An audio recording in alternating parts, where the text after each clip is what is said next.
Елиезер. За патот. За вистината. За животот.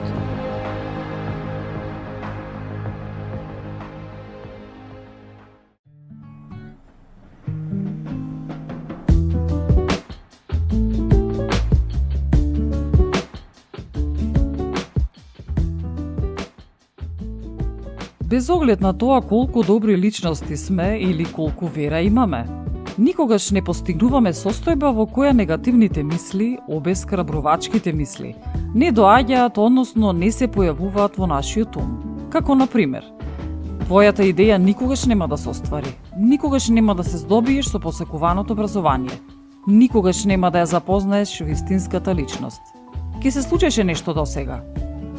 Или надоаѓаат мисли на загриженост. Медицинскиот извештај не покажува добри резултати. Твоето дете не е на вистинскиот пат. Бизнисот не функционира. Што ќе правиш?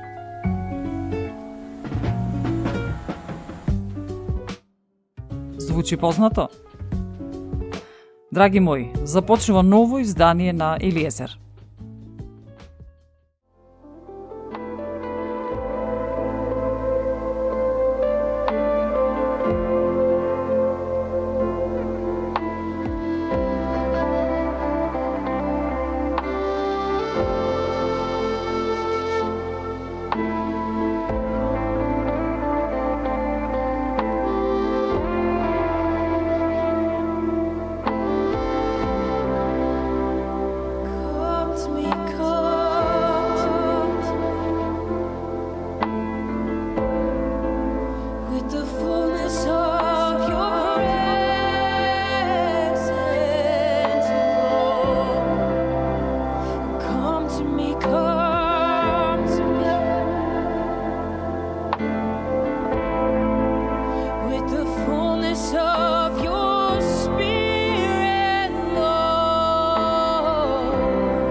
Главните алатки на ѓаволот се лагите и измамата.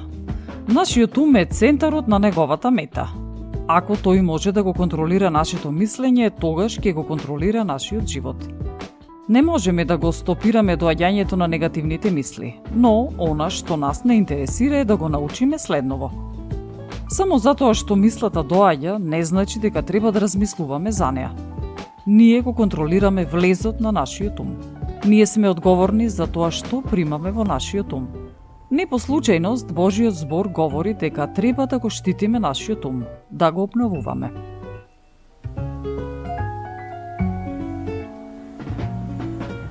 Да бидеме селективни во тоа што пуштаме во нашиот ум.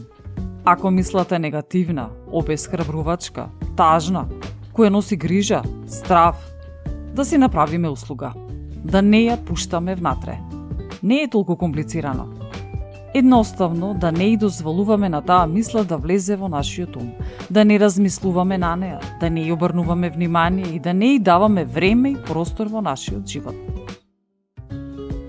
Но, често, кога доаѓаат тие негативни мисли, ние без размислување им даваме пристап.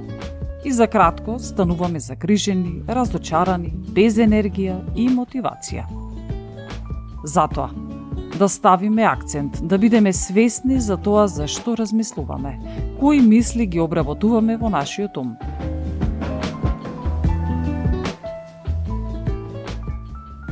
Кога обесхрабрувачка мисла ќе дојде? Како например, Ништо добро нема во твојата иднина. Зошто воопшто се надеваш? Повторно ќе се разочараш. Пред да започнеме да размислуваме за овие мисли, пред да им дозволиме да зафатат корен, да се запрашаме. Од каде доаѓа оваа мисла? Доколку не е позитивна, охрабрувачка, надежна мисла, мисла полна со вера и сила, тогаш таа мисла не е од небесниот татко. Таа мисла е од ѓаволот кој прави се за да насади негативни семиња, исполнети со страв и инфериорност. Во Исаија 26 глава стои: Ти го чуваш во совршен мир оној чиј ум е насочен кон тебе.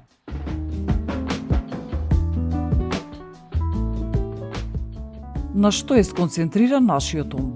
На што мислиме во текот на денот? Дали на дневните вести? Дали на содржините на социјалните мрежи? Дали на озборувањата? Дали на страшни спомени? Да, дел од тие мисли се факти. Не зборувам за негирање на фактите. Туку зборувам за моментот на селектирање на мислите на кои ќе размислуваме. Вистинскиот пристап е следниот. Да, постои несигурност. Не знам како ќе резултира, но знам дека небесниот татко ме обезбедува со се што ми треба. Дека тој ми е заштита, дека ја имам неговата љубов. Наместо да го преокупираме умот со проблемот, грижата, стравот, да се преокупираме со ветувањата што ни ги дал небесниот татко.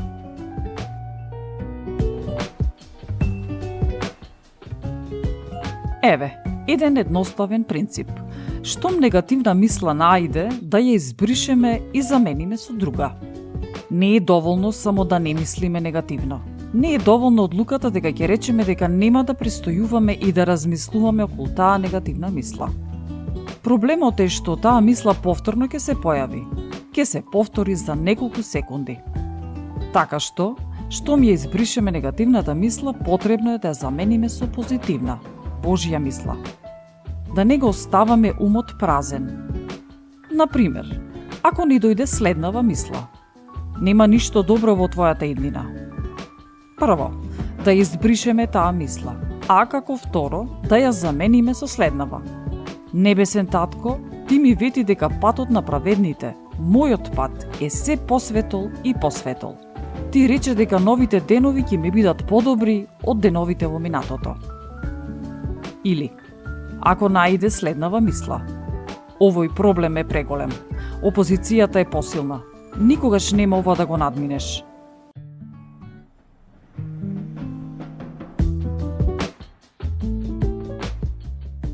Имаме две опции. Едната е да живееме разочарани, поразени, заплашени, или можеме да замениме со она што небесниот татко го говори. Татко, ти рече кога непријателот доаѓа против мене од една страна, ти ќе го уништиш и ќе го натераш да избега по 7 различни патишта. Да, може би ова за мене премногу и преголемо, но знам дека за тебе не е. Или, ако најде лажлива мисла: тебе никогаш нема да ти биде добро, никогаш нема да бидеш она за што си креиран да бидеш, ти никогаш нема да излезеш од долгот. Да не дозволиме овие мисли да се повторуваат и да играат во нашиот ум. Ако го правиме тоа, тогаш се погубуваме себе си. Тоа не оттргнува од барањето на Божјата благонаклоност. Да избришеме и да ја замениме со следнава: небесен татко, ти благодарам дека она што си го започнал во мојот живот ќе го завршиш. Она со што се соочувам не е трајно, туку краткотрајно. Пробивот доаѓа во мојот живот, лекувањето е дел од мојата порција. Слободата доаѓа, победата за мене доаѓа.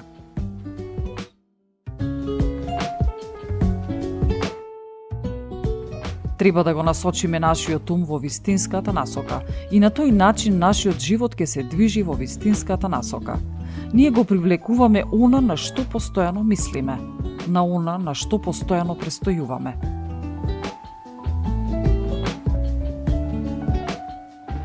Ако мислиме поразителни мисли за себе, за нашата ситуација, за нашата иднина, тогаш ќе привлекуваме пораз, а тоа не прави слаби. Не ги забележуваме нашите силни страни, нашата вера ослабува. Зошто да не започнеме со бришење на негативното и замена со Божјо? Колку повеќе ќе ја видиме Божјата милост и благонаклоност, доколку мислиме според Божјиот светоглед, доколку сме селективни на оно што го мислиме. Во книга Исус Навин 1.8 стои: да не се одделува од устата твоја оваа книга на законот, туку поучувај се од неа дење и ноќе, за да разбереш како ќе го извршуваш се она што е напишано во неа. Зашто тогаш ти ќе имаш успех во патиштата твои и умно ќе постапуваш.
Медитирањето на Божјиот збор значи постојано да се мисли на истиот.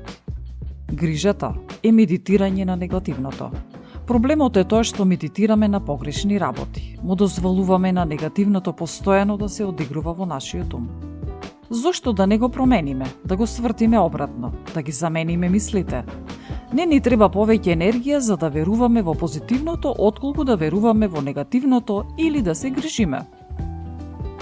Наместо да го живееме денот во грижа, да кажеме: Небесен татко, ти благодарам што ме чуваш во твојата преградка и ми обезбедуваш се што ми е потребно.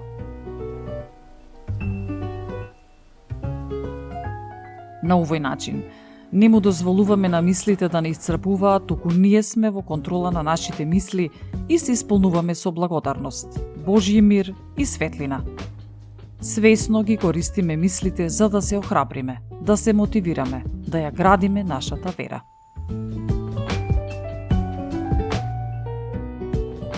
Грижата не ги намалува проблемите, токму напротив, ги зголемува. Причината зошто немаме мир е тоа што нашиот ум е закотвен на проблемот, на тоа што не функционира.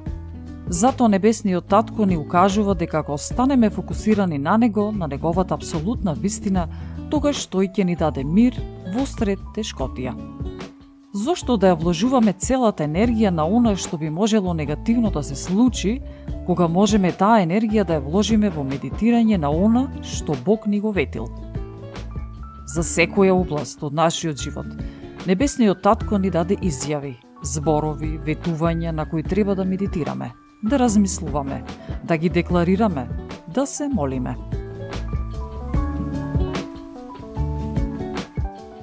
За се е потребен тренинг, па и за примена на овој принцип кој се состои од избриши и замени. Апостол Павле до Филипјаните говори: Браќа мои, на она што е вистинско, што е честно, што е праведно, што е чисто, што е љубезно, што е достојно за слава, на она што е добродетел, што е за пофалба. Само на тоа мислете.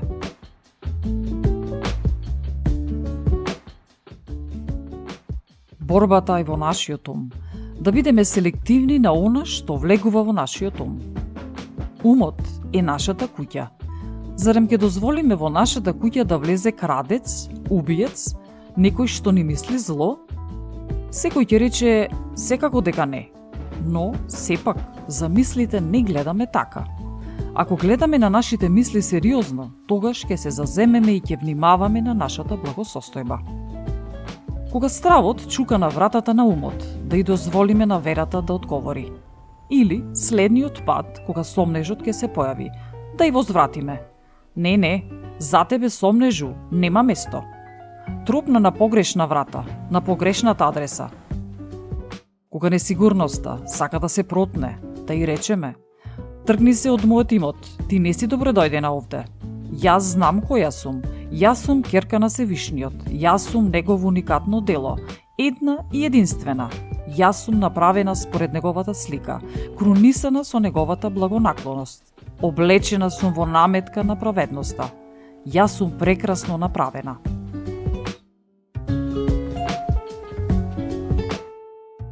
Да ја затвориме вратата на негативното, на сите ограничувачки и поразителни мисли. Некогаш поминало толку време, верувајќи во истите што станале дел од нас. Не сме знаеле за подобро. Така сме биле пораснати, воспитани. Можеби животот не принудил да мислиме така. Ѓаволот толку многу ја извртил нашата приказна што сме останале збунети и разочарани со чувство на изгубеност. И така, тие мисли зазеле голем дел од нашата куќа. Се сместиле, а ние, несвесни дека некој ни провалил во куќата и ни го запоседнува имотот. Еве, да замислиме дека секоја негативност зазела посебна просторија. Стравот живее во една, сомнежот во друга, тагата во трета и така редум. Колку повеќе простории зафаќаат, толку помалку простории остануваат за радоста, мирот, љубовта и се што е убаво. Затоа, време е за генерално чистење. Добрата вест е што ние ја имаме контролата. Никој друг. Ние сме менаџери на сопствената куќа, на сопствениот имот. Нема потреба да чекаме од некој друг. Небесниот татко ни има дадено се за да имаме живот во светост и изобилие.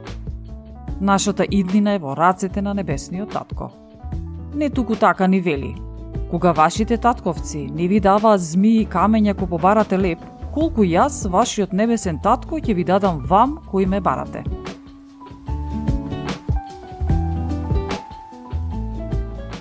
На овој начин, не само што го заменуваме негативното мислење со позитивно, туку ја ставаме нашата вера во акција. И на тој начин му дозволуваме на небесниот татко да направи за нас невозможни работи. Да имаме мир во бурни мигови, да имаме изобилие во немашти околу нас, воздигнување во момент на слабост. Токму во миговите кога сме најслаби, најранливи, кога се случува нешто тешко и негативно во нашиот живот, токму тогаш сме ставени во искушение да веруваме во лагите на ѓаволот. Тогаш најмногу треба да ги одбиваме тие мисли и да ги декларираме Божите ветувања. Целата енергија ни е потребна за да ја надминеме таа ситуација, а не таа енергија да ја користиме за да бидеме партнер со ѓаволот и да го анимираме во неговата игра. Божиот збор гласи: не му давај место на ѓаволот и тој ќе побегне. Тоа значи не му оставај простор во твојата умствена куќа.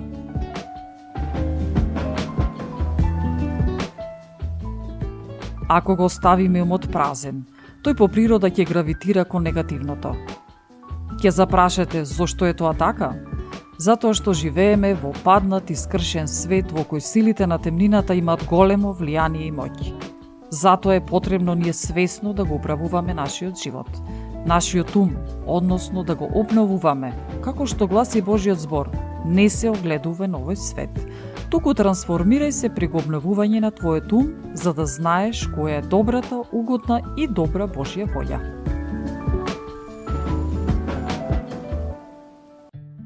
Да се дисциплинираме при анализа на мислите кои ни доаѓаат во умот.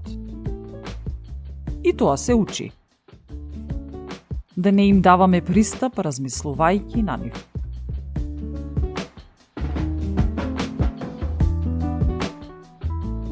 Промената доаѓа од нашиот ум, од нашите мисли. Промената зависи од нас. Зошто да не ја обликуваме нашата иднина според Божиот план? Тоа што било, она што може да се промени, ќе го промениме. А од денес да воспоставиме нови правила во нашиот умствен куќен ред. Денес да ги скинеме сите стинџери на робство, да ја прифатиме новата Божја реалност за нас, да го практикуваме принципот избриши и замени со ново, со подобро, со Божјо.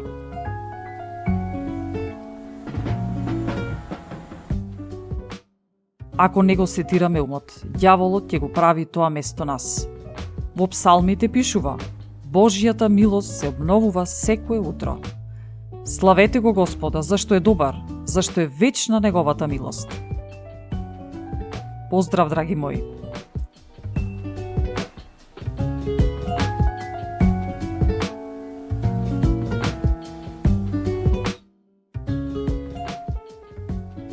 Ја следевте емисијата Елиезер со Елена Ѓорѓевска-Костадиновиќ. Под покровителство и во соработка со Господ Исус Христос и Светиот Дух.